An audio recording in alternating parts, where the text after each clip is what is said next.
It's 7:25 at the Kenilworth quarantine station and all looks quiet except for the few people milling around the new turf carrier's truck. 32 horses await shipment to Europe aboard a KLM flight in the afternoon. The horses have completed 14 days in full lockdown, in which they've been confined to their vector-protected stables. Amongst them is the unbeaten 7-time winner, Gimme Another. Mutch manages the quarantine station.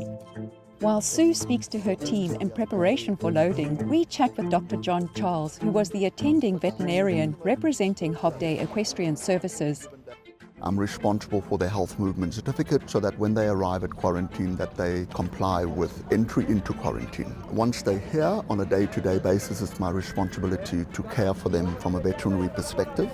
I assist the state vet with sample collection. Then I'm here today to help them with the loading. Some horses sometimes need a little bit of calming because after having been in a hard lockdown, they come out with their tails up and their eyes on stalks. Yes. So we always, obviously, the safety factor for us is very important, and also for the horse welfare.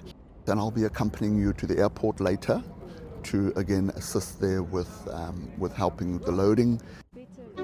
Gimme Another is one of 3 racehorses on the shipment, the other 2 being the 3-year-old and Hong Kong-bound One More by One World, and the 6-time winner and now retired gelding Silvano's Dasher. The majority of the shipment is comprised by 16 sport horses, 8 endurance horses and 5 polo ponies. We asked John about Gimme Another.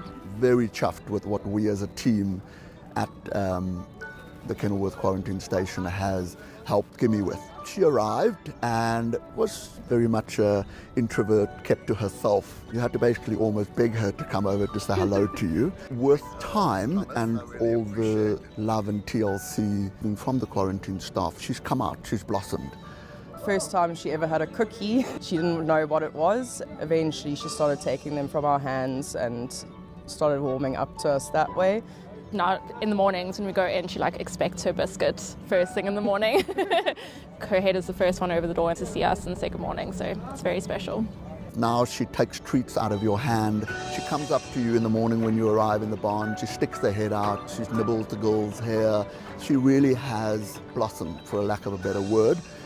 Yes, she's been treated like an absolute champion. She gets a beamer blanket twice a day. She had a soccer ball in her stable. She's looking fantastic. Obviously it's nice to see them going overseas and seeing their next careers. For the time that they're here, they're like ours. So, I mean, yeah, we treat them like they're ours. We treat everyone the same. Everyone's just as special as the next one.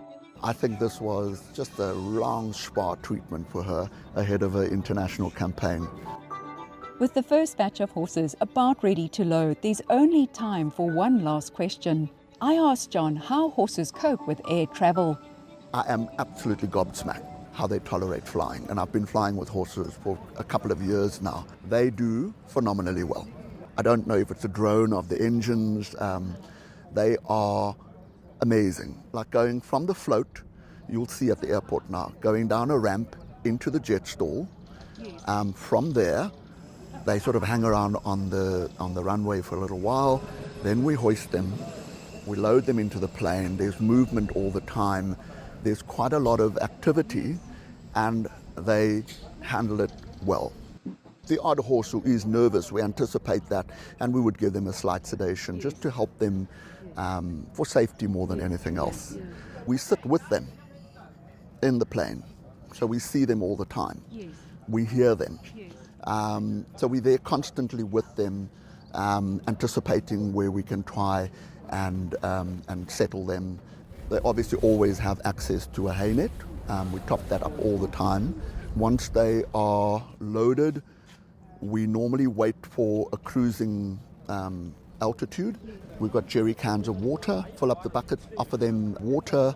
I find that normally the first 4 hours they don't drink too much, and then once they've settled, and then after that they would have a good drink. We have great horses. We just need to re-establish ourselves, to recreate the interest again, but it's out there. Across the board, in every discipline, I mean, I see all spectrum of sport horses coming through quarantine. And the agents always keep me posted as to what the horses are doing, because you get to know the horses. I'm super excited. This is just the beginning. Many, many more avenues are going to open for us. I truly believe that. The 32 horses are split between 3 trucks with preparations for loading on the hour and starting at 8 o'clock. Okay. Ready? Yes, yeah, we're ready. They are called in the order they're going to be directly offloaded into the jet stalls at Cape Town International Airport. Having not seen daylight for over 2.5 weeks, there's concern as to how they're going to cope with the loading process. But all fears are allayed as it goes like clockwork. The first truck pulls out at 8:34 and everyone takes a deep breath. And it's just, for me, the most important thing is that there's an owner attached to this horse that want to know every step of the way, how is their horse. They're paying us big money to get their animal. Out of the country. Exactly.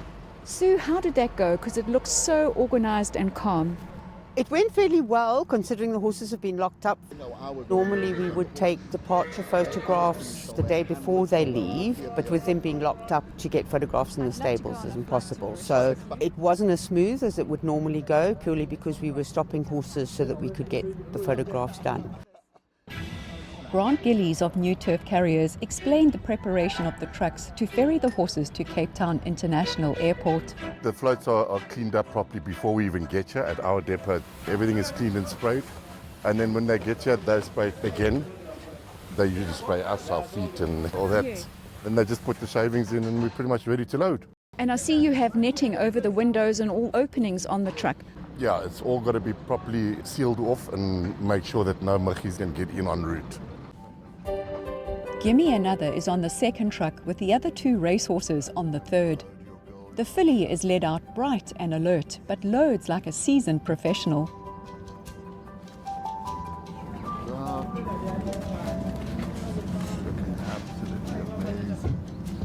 John, we've just seen Gimme Another load. How did she load in your view? Absolutely fantastic.